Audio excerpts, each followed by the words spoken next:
তোমরা এখন ছেলেটাকে হেল্প করো, এই ছেলেই একদিন দেখবে তোমাদের পাশে দাঁড়াতে সক্ষম হবে। এই বাসায় কিন্তু কেউ জানে না আপনার পরিচয়, আমি কিন্তু আপনার পরিচয় জানি। তো তো কি হয়েছে? তোমার আব্বু কি তার সাথে আমার পরিচয় করিয়ে দিয়েছে? তাছাড়া আজকাল আব্বুর আচরণ কেমন জানি লাগে। এসব চিন্তা করলে তুমি করতে পারো, আমি এগুলো নিয়ে চিন্তা করি। হ্যাঁ আমি জানি আমার দুলাভাই আর যাই করুক অন্তত আমার সঙ্গে কোনোদিন বিক্রি করবে না। বা যে মিস্টেরিয়াস এই বিষয়গুলোতে না আমার দারুণ আগ্রহ, বুঝছো? আর তুমি হচ্ছো আমার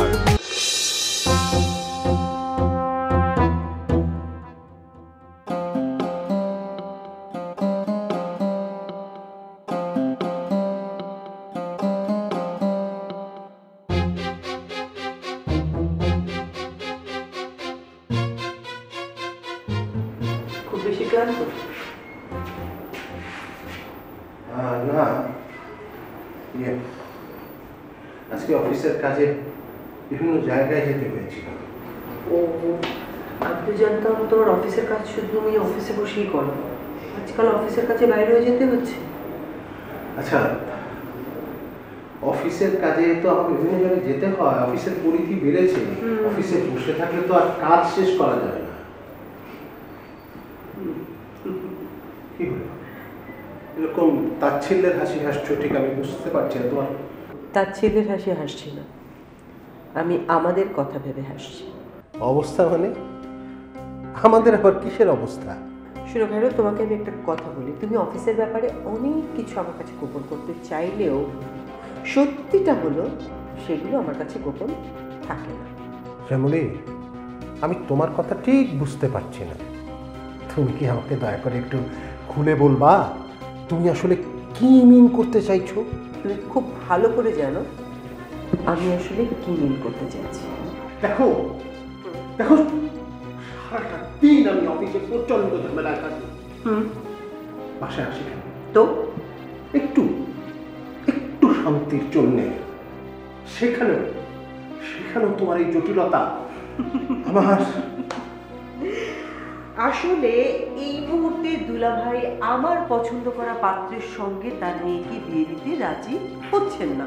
অন্যদিকে তুমি যে ছেলেটাকে ঠিক করেছিলে অফিসের চাকরির জন্য, সেটাও দুলাভাই দিচ্ছেন না। ঠিক বললাম? আমার কি মনে হয় খায়রুল জানো, তুমি ক্লান্ত না, তুমি আসলে আপসেট। ঠিক কিনা বলো? আসলে আসলে আমি দুলাভাইয়ের মুখের উপর কিছু বলি না। দুলাভাই যখন ডিসিশনটা নিয়েছেন, দুলাভাই যখন ডিসিশন নিলেন তুমি আর কিছু বলতে পারলে না, তাই তো? তুমি যে স্টাফটাকে ঠিক করে রেখেছিলে তার কাছে যে তুমি ছোট হয়ে গেলে, কই এটা তো দুলাভাই একবারও বুঝতে পারলেন না। দেখো শ্যামলী, আমি বিষয়টা ম্যানেজ করে নেব। সামনে আমাদের কোম্পানির অনেকগুলো নতুন নতুন প্রজেক্ট, সেখানে আরো লোকজন দরকার হবে। প্রয়োজনে ওনাকে আমি একটা কথা বলে থাকি, যখন কোনো কিছু আপোষে না মেলে তখন সেই জিনিসটাকে না ছিনিয়ে আনতে হয়, আর এটাই পৃথিবীর নিয়ম। করে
Hey, what you doing here? অপেক্ষা। মানে কার অপেক্ষা? তুই তো ভালো করে জানিস। ইয়া খোদা, তার মানে পরাগ তুই তুই আমার কোনো কথা শুনবি না, তাই তো? আচ্ছা নীল, আমাকে নিয়ে তোর এত ভয় কেন? তুই জানিস ভালো করে এই দুনিয়াতে আমার কেউ নেই। তাই বলে পরাগ? নীল, ছোটবেলায় আমি আমার মা বাবাকে হারিয়েছি, বড় হয়েছি এক চাচার বাসায়। সেখানে যে খুব ভালো ছিলাম তাও না, অনেক কষ্টে এই ইউনিভার্সিটিতে ভর্তি হওয়ার সুযোগ পেয়েছি। তাছাড়া তোর ফ্যামিলিরও অনেক সাপোর্ট ছিল। দেখ, শুনতে হয়তো খারাপ লাগবে, তারপর আমাকে বলতে হচ্ছে, আমার বাবা কিন্তু তোকে হেল্প করছে শুধুমাত্র তোর ব্রিলিয়ান্সের কারণে। নীল, তোরার সাথে সম্পর্ক রাখার কারণে আমার পড়ালেখায় তো কোনো ক্ষতি হচ্ছে না, তাই না? আরে সেটা হলেও আমি তোকে বাধা দিতাম না। প্রেম ভালোবাসা সবার জীবনে আসতেই পারে, দ্যাটস ভেরি সিম্পল। কিন্তু যেই সম্পর্কটা নিজের জীবনের জন্য হুমকি হয়ে দাঁড়ায়, সেটা কতটুকু যৌক্তিক? আমার কাছে মনে হয় কি জানিস, আমার কাছে মনে হয় ওই ইলিয়াস চৌধুরীকে তোরাই সবচাইতে অযথা ভয় পাস। একটা অসহায় ছেলের দুইটা হাত কেটে ফেলছে, তারপরেও বলতেছিস আমরা অযথা ভয় পাই? শোন, আমি যতটুকু জানি তোরা ওই ছেলেটিকে ভালোবাসেনি, ওটা ওয়ান সাইডেড লাভ ছিল। So what? শুধুমাত্র এতটুকু অপরাধের কারণে একটা ছেলে দুইটা হাত কেটে ফেলবে? ভাই, কপাল কপাল কপাল বলে একটা কথা আছে না, কপালের লিখন তো কেউ খণ্ডাতে পারবে না, তাই না? আইসি আমার কপালওয়ালা। তোর কি মনে হয় তোর রাজকপাল, তুই পারবি? আমার পিছে ফেরার কোনো সুযোগ নেই। আমি এখন তোরা ছাড়া আর কিছু ভাবতে চাচ্ছি না। শোন, টেনশন করিস না, সব কিছু ঠিক হয়ে যাবে।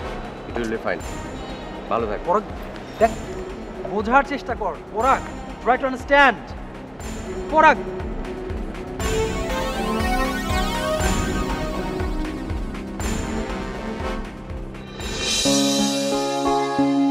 ভাইয়া দেখেছো কি অবস্থা আবির? এই তো খুবই ভালো। তা তোমার চাকরি কেমন চলছে? চাকরিটা নিয়ে একটু টেনশনে আছি। চাকরি নিয়ে টেনশন? আরে আবার কি হলো তাতে বুঝলাম না। চাকরি তো করিস না, তুই বুঝবি না। অফিস পলিটিক্সে পড়ে গেলে যা হয় আর কি। এই জন্য ভাইয়া ছোটবেলা থেকে চাকরি করাটাকে আমি মোটেও পছন্দ করছি না। স্বপ্ন ছিল ব্যবসা করব, ব্যবসা করছি, স্বাধীন চেতা জীবন, আমি মালিক, আমি কর্মচারী, আমি সব কিছু। হ্যাঁ, কারো মুখাপেক্ষি হতে হচ্ছে না, কাউকে স্যার বলতে হচ্ছে না, বস বলতে হচ্ছে না। বলতে পারো আমার রাজ্যে আমি রাজা। হ্যাঁ, আমার তো আর এখন কিছুই করার নেই, বয়সও হয়ে যাচ্ছে, ট্র্যাকও আর চেঞ্জ করতে পারবো না। আচ্ছা, এখানে বেশি প্রবলেম মনে করলে অন্য কোথাও ট্রাই করো। আবির, তুই তো জানিস ইলিয়াস চাচার কাছে গিয়ে দাঁড়ালে এক চুটকিতে আমার সব সমস্যার সমাধান হয়ে যাবে। কিন্তু আম্মা? জানি, সমস্যা তো আম্মাকে নিয়েই। আম্মা তো ইলিয়াস চাচাকে দু চোখও দেখতে পারে না। তা না হলে ইলিয়াস চাচা কিন্তু আমাকে বলেছিল পুঁজিবারটা লাগলে তার কাছ থেকে নিতে। তার যে ইকোনমিক্যাল সলভেন্সি, মনে করো হিউজ পরিমাণে একটা টাকা নিতে পারলে ব্যবসাটা কিন্তু চাঙ্গা করা যেত। ইলিয়াস চাচা কিন্তু এটা এখনো চায়। আচ্ছা, আমরা যদি গোপনে চাচার সাথে যোগাযোগ করি? না না ভাইয়া, আমার মনে হয় সেটা ঠিক হবে না। কোনো এক সময় যখন আম্মা জানতে পারবে তখন কিন্তু খুব কষ্ট হবে। আম্মার কথা ভেবে ইলিয়াস চাচার সঙ্গে যোগাযোগ করতে পারছি না। আচ্ছা, তুই হামিদকে চিনিস? হামিদ? হামিদ হামিদ আচ্ছা, এটা কোন হামিদ? হামিদ ওই যে কমিশনারের কি যেন হয়, একটু গুন্ডা প্রকৃতির লোক। ও হ্যাঁ, চিনি তো ভাইয়া। কিন্তু কি হয়েছে? ওদের দুজন লোক আজ আমাকে ধরেছিল। তোমাকে? হ্যাঁ। কিন্তু কেন? আমি নিজেও একটু অবাক হয়েছি। আমাদের বাসার সামনে এদিকে ঘুরঘুর করছিল। কি বলো, এইদিকে? হ্যাঁ। আচ্ছা, কি চায় ওরা?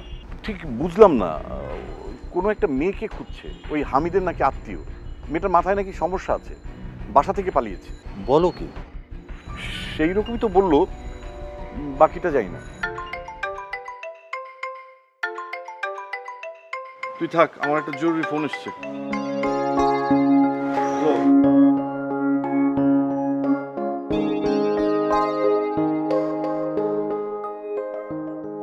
কি ব্যাপার আব্বা, হঠাৎ করে আমারে স্মরণ করলাম? কি বলবো, তাড়াতাড়ি বলো। কিন্তু ব্যস্ততা কি? আমার আবার ব্যস্ততা কি নিয়ে? ব্যস্ততা বলো। এটা তো তোর মা মেনে নিতে পারছে না রে বাবা। আমার আবার কি হয়েছে? টেনশন। তার তো একটাই কাজ, বাসার সবাইকে নিয়ে টেনশন করা। যখন টেনশনের কিছু থাকে না, তখন কি নিয়ে টেনশন করবে সেটা নিয়েও টেনশন করে। বেচারি এমনিতেই প্রেশারের রোগী, কখন যে কি হয়ে যায়। দেখো, সব কিছু জানার পরও একটা মানুষ যদি টেনশন করে, তাহলে তো তোমার আর আমার কিছু করার থাকে না, তাই না? আর আম্মা এত টেনশন করে কেন, সেই কারণটাই তো আমি জানি না। তোর মার সমস্ত টেনশন এখন তোকে দিয়ে। তুই কি চাকরি বাকরি করবি না কিছু? করতে পারি, তবে সেটা আলোচনা সাপেক্ষে। মানে? বাবা বাবা তুমি তো আমাকে ভালো করে বোঝো, তাই না? অন্য সবার চিন্তাধারা, তাদের দৃষ্টিভঙ্গি, ওদের সাথে তো আমার দৃষ্টিভঙ্গি চিন্তাধারা মিলে না। আমি তো একটু সবার থেকে আলাদা। এসব বলে আর কি হবে বল? তুই ব্রিলিয়েন্ট স্টুডেন্ট, এখন যদি তুই কিছু একটা করব, এগুলো নিয়ে চিন্তা করো না। বেকার থাকবো না, এটা কিন্তু নিশ্চিত। তাহলে সেটা কর। আর যদি চাকরি করতেই চাস, তাহলে আমি তোর মেজর চাচা রেজাউলকে বলতে পারি। হ্যাঁ বাবা, এই কাজটা করতে চাইও না। আমি চাকরি করবো না, আমাকে দিয়ে চাকরি হবে না। তাহলে শোনো আপা, এই যে মানব মনের ভিতরে নানান রহস্য আছে না, এই মনের ভিতরে যে রহস্যগুলো ঘটে, এগুলো নিয়ে নাড়াচাড়া ঘাটাঘাটি গবেষণা করতে না আমার খুব ভালো লাগে। আপাতত এরকমই কিছু কেস নিয়ে ব্যস্ত আছি, বাকিটা পরে দেখা যাবে। সে আবার কি কথা? শোনো শোনো, ওই যে তোমার বন্ধুর একটা মেয়ে আছে না, মিতু, এই মিতুর মধ্যে একটা গভীর রহস্য লুকে আছে। কি রহস্য? আরে এটাই তো এখনো বাইর করতে পারি নাই, তবে আমার মনে হয় আমি সঠিক পথে আছি, আমি বাইর করে ফেলবো। হ্যাঁ, তোমাকে একটা প্রমিস করতে হবে। কি প্রমিস? মিতু যতদিন এই বাড়িতে থাকতে চায় থাকতে দিও, বের করে দিও না, বুঝছো? আমার কেন জানি মনে হইতেছে মিতু একটা বিশাল বিপদের মধ্যে, মানে বিশাল বিপদ।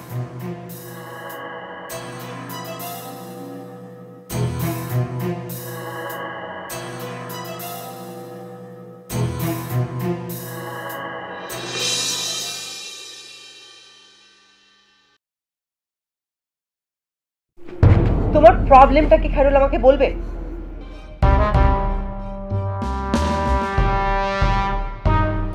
দেখো শ্যামলী, তোমাকে একটা কথা বলি।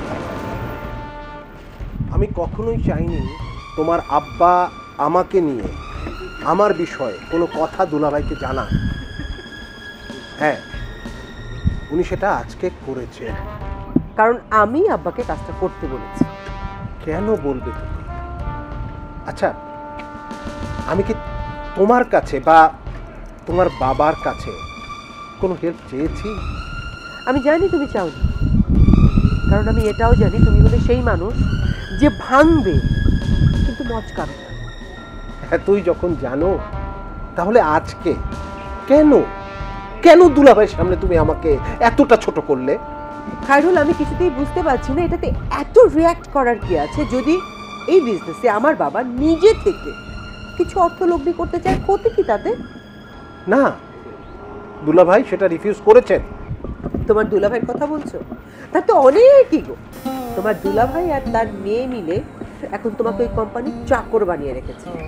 ওই কোম্পানির কোনো সিদ্ধান্ত নেওয়ার অধিকার এখন আর তোমার।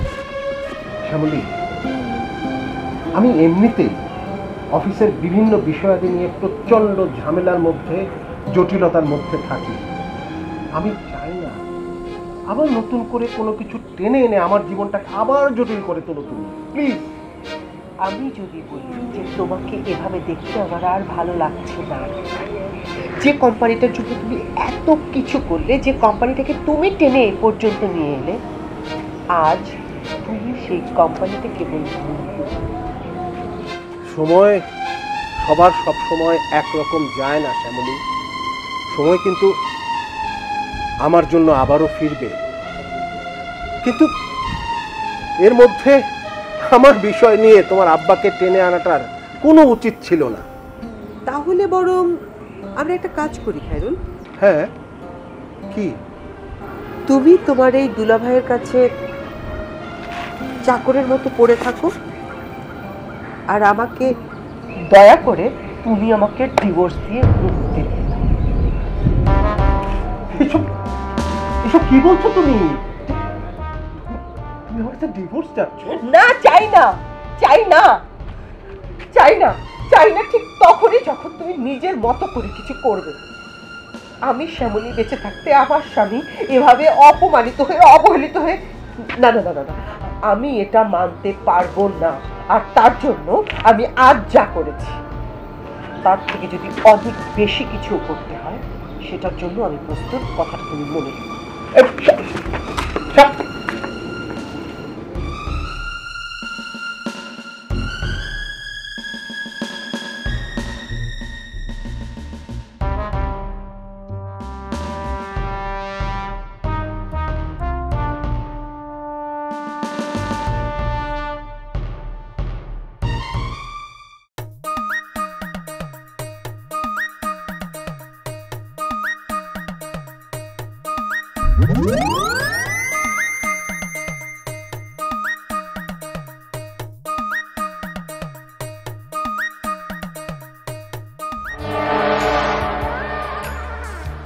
আবার কি?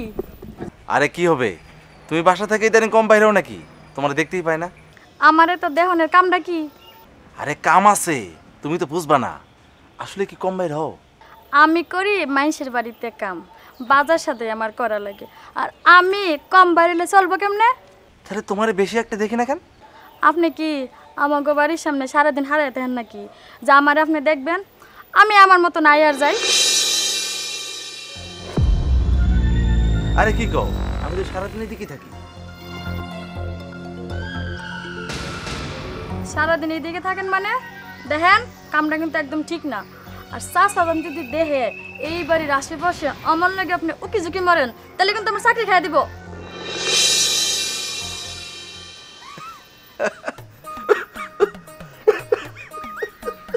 এই হাসির কি আছে? আমি আবার হাসির কি কইছি? আরে পাগলি, হাসি আমি তোমার কথা শুনে। আমি তো তোমার জন্য সারাদিন ঘোরাফেরা করি না এদিকে। তাইলে? আরে বাবা, আরেকজন মাইয়া আছে, তার লাইগে আমি সারাদিন এদিকে ঘোরাফেরা করি। লুচ্চার করে লুচ্চা, তুই ভালোবাসার কথা বলাস আমারে, আর তুই টাঙ্কি মারস আরেক মায়ের লাগে। আরে না না জান্টুস, তুমি তো বিষয়টা ঠিক বোঝো নাই। আমি তো একদম তোকে মতো বেড়া গো না, আমার ভালো করে চিনা আছে। তোরা গাছের ফুরাবি, তলার ফুরাবি। খারাপ তোরা দেখাইতেছি আমি মজা। কি করতেছো জান? কি খুঁজতেছো? খারাপ কি খুঁজতাছি? তোরা সাইজ করে লাগে আমার কাছে একটা যন্ত্র আছে, এটা খুঁজতাছি। আরে বাবা কি, আরে কি করতেছো? আরে আমার কথা আগে শোনো তুমি। ওমা কি কর? আমারে চিনস? আমার নাম আমারে চিনস? আমার নাম চৌধুরী বাড়ির কামের মাই। ওমা আমার সাথে বিটলামি করছিস। আরে তুই তুমি বেরো বললাম। ওই আমার সাথে বিটলামি করছিস। এই খারাপ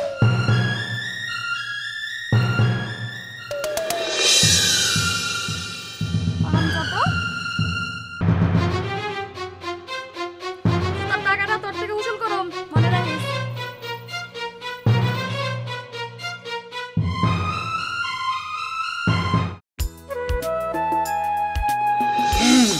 হাই, কেমন আছো? আপনি এসেছেন, আপনাকে আমার একটু দরকার ছিল। বাবা, আজকেও আবার সূর্য কোন দিকে উঠলো? মানে আমাকেও তোমার প্রয়োজন হয়? আমি তো আজ পর্যন্ত কারো উপকারে আসলাম না। এভাবে বোকার মতো কেন কথা বলছেন? আমি তো জানি এই বাড়িতে আপনি ঠিক কতটা প্রোটেকশন দিয়ে আমাকে রেখেছেন। আপনার জন্য চাইলেও কেউ কিছু আমাকে বলতে পারে না। ওসব তোমার ভুল ধারণা। তুমি ভুল ধারণা পোষণ করে আমার সম্পর্কে এরকম ধারণা করছো, বুঝছো? ওরকম কিছু না। আমি তো হলাম একদম হাই লেভেলের একটা স্বার্থপর মানুষ। আমি তো সারাক্ষণ নিজের কথাই ভাবি। আমি অন্য কারো কথা ভাবি না, কারোর জন্য কিছু করি না। আচ্ছা, আপনি কি কোনো কারণে আমার উপর খুব বিরক্ত? না, আমি কেন বিরক্ত হবো? আমি কারোর উপর বিরক্ত না, আর বিরক্ত হওয়ার মতো কিছুই হয় নাই। বাই দ্য ওয়ে, আমার কথা বাদ দাও। তোমার হঠাৎ আমাকে প্রয়োজন হলো কেন? ও, কদিন আগে রাতের বেলা আমার রুমের সামনে কি কিছু হয়েছিল? না মানে আমি আপনার আর আঙ্কেলের গলার আওয়াজ শুনতে পেয়েছিলাম। তোমার রুমের সামনে? আমি আর আব্বা? আচ্ছা, কয়দিন আগে বলো তো? কেন, আপনার মনে নেই? আরে মনে থাকবে কি করে? আমার তো মনই নাই। মানে আমার এই যে বুকের মাঝখানে যেটা আছে না, ওখানে তো এত বিস্তারিত কিছু রাখা যায় না, জায়গা অনেক ছোট, এই জন্য কিছু মনে থাকে না, বুঝছো? আপনি এভাবে কেন কথা বলছেন আসিফ ভাই? আসিফ ভাই, আসিফ ভাই, আসিফ ভাই। আচ্ছা, তোমার একটা কথা বলি তো, এই কথাটাতে আসিফ ভাই আসিফ ভাই বলো কেন? শুনতে কি ভালো লাগে? এই জায়গাটায় লাগে পরে, বুঝছো? আমি তোমার নাম ধরে ডাকি, তুমি আমার নাম ধরে ডাকবা। এভাবে কি আর হয় নাকি? আপনি আমার কত সিনিয়র আপনি জানেন? কত সিনিয়র আমি? হ্যাঁ, এমনভাবে কথা বলতেছো যেন আমি আমার বাপের চেয়েও বেশি বয়স আমার। হবে না হবে না, তোমার আমি খুবই হতাশ, বুঝছো? বাদ। আমি নিজেও আমাকে নিয়ে হতাশ। আমি এই পর্যন্ত কারোর জীবনে এতটুকু পরিমাণ আনন্দ এনে দিতে পারিনি, আর কখনো কোনোদিনও পারবো কিনা সেটাও জানি না। এই যে এটা তোমার আরেকটা ভুল ধারণা। আসলে তুমি হচ্ছ একটা হতাশাবাদী মেয়ে, বুঝছো? তোমাকে একটা বই দিব, গিফট করব। ওই বইটা পড়লে অনেক কিছু শিখবা, জীবন সম্পর্কে তোমার ধারণা হবে। বই? কি বই? বইটা একটা ইন্সপায়ারিং একটা বই। বইটার নাম হচ্ছে দ্য সিক্রেট। এটার মধ্যে মানুষ যে চাইলেই সব কিছু করতে পারে সেই সম্পর্কে কিছু ধারণা দেয়া আছে, উদাহরণ দেয়া আছে। কিন্তু এসব ইন্সপিরেশন পড়লে তো হবে না, অন্তরের অন্তঃস্থল থেকে সেটা চাইতে হবে। কি পারবা? আমি কি পারবো? পারিব না এই কথাটি বলিও না, আর কেন পারিবে না তাহা ভাবো শতবার। আপনি কিন্তু ভারী মজার মানুষ।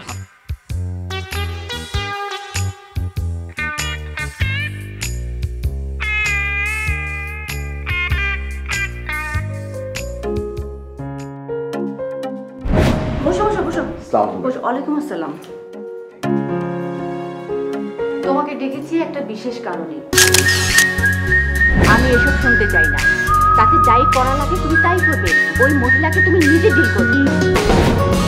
তার জন্য যত টাকা পয়সা লাগে সব দাও। না ছাড়লে কি করবেন ম্যাডাম? খুন করে ফেলবো। খুন করে ফেলবেন? ওরে আমার বুক টান করাওয়ালা লোককে একটা সামান্য মেয়েকে বাড়ি থেকে বের করতে পারো না, আবার মুখে মুখে বড় বড় কথা।